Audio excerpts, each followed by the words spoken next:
you voluntarily delay important tasks, knowing that you will suffer as a result? Do you feel guilty, ashamed, or anxious when you've made the decision to delay? Do you prioritize less urgent responsibilities over the important ones? Or you find yourself doing more pleasurable work as opposed to the serious ones, thus putting off impending work to a later time? Well, you're not alone.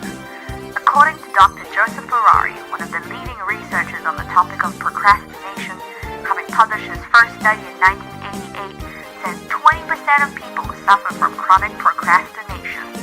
Despite the seemingly low figure, it is in fact higher than the number of people diagnosed with clinical depression. He also goes on to say that through his research, he's found that while everybody may procrastinate, not everyone is a procrastinator.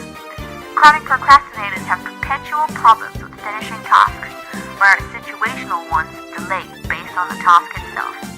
Timothy Peichel defines the true procrastination as a complicated failure of self-regulation, as opposed to what some refer to as a bad habit, and others a great one, believing that as humans we work best under pressure. There's more. Procrastination is seen as a new phenomenon, and this is not the case due to the recent upsurge of technology. Dr. Joseph Ferrari states that technology can be used as a tool and not as a means to delay if used wisely. Ancient Greek is also one of the places where we get our first examples of procrastination, as that's where we find in 800 BC ancient Grecian poet Hesiod beating procrastination by saying, "Remember not to put off your work to the next day, or the day after that." Conceptions about procrastination include that it is poor time management. This is not the case, as research done by Timothy Peichel shows that it is actually poor emotional control. If you cannot control your emotions, it is very difficult to stay on task. Therefore, he who can control his emotions can stay on task. The psychological aspect of procrastination comes into play when the prefrontal cortex has not been fully developed.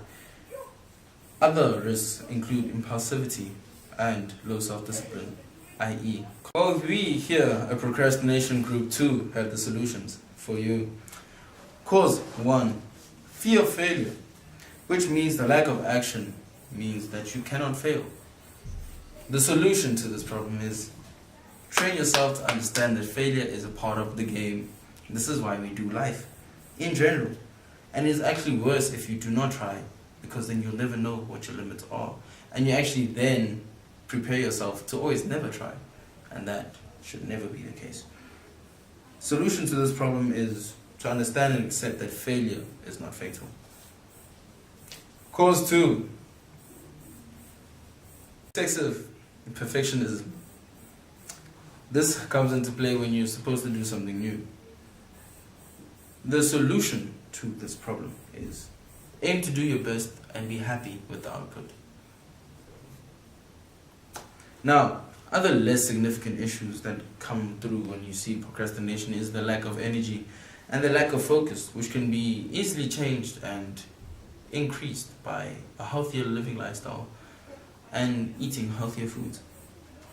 Other interventions include chopping up tasks into smaller, more manageable bits so that one can actually understand what they're doing and do it well. Other theories that we can use or actual application: cognitive behavior therapy, which is reframing and rethinking time management. This helps a lot in making sure that you spend enough time on the necessary tasks. The cycle also suggests that we use willpower strengthening, such as value affirmation, mindful meditation, and thinking concrete instead of. It also emphasizes that one must be accountable for their actions. So students use this formula, such as, in situation X, I will have behavior Y, and this gives me outcome Z.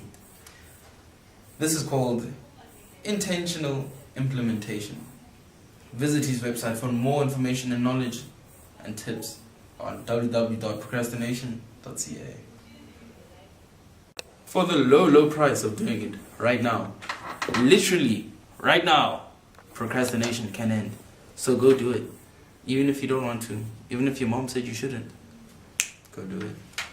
In the most extreme cases, side effects of procrastination include a negative impact on one's performance, well-being, relationships, regrets and bereavements, and health. Direct, where stress becomes a secondary effect, and indirect, where treatment is delayed.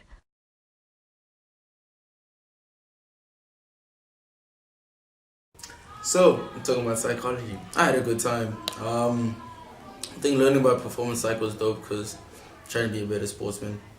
So learning about motivation and like positive psychology and thinking on like what helps you succeed and ways to like grow your mindset rather than have a fixed mindset. And people aren't stupid. That was quite nice. Lecturer was quite great also. Gary, the piece from the East. I like his style. He's a good lecturer. Plus he like enjoys what he does. So it also helps a lot. And yeah, copy diem. Hey everyone. So my thoughts on performance psychology is that how in the content we learn about the fixed and the growth mindset. In that way, I could use that for myself and see where I am at in terms of that. And I leaned more on the growth mindset, which was really good because then with the activities the lecturers did in the class, that helped more for me to see where I'm at in life and my growth and all of that. The lecture itself was good. I like the videos where we would have a practical idea of what we were learning. That was great. And yeah, the course was just okay. Thank you.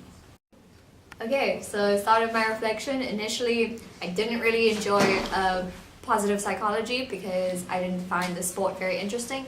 But as I got more engaged with the readings and with the videos and stuff, I really started to enjoy it. I enjoy the mindsets, and I really enjoyed this specifically about procrastination because I feel like it helps me with general things. Like I know the causes of things and how I can solve them. And yeah, overall I think it was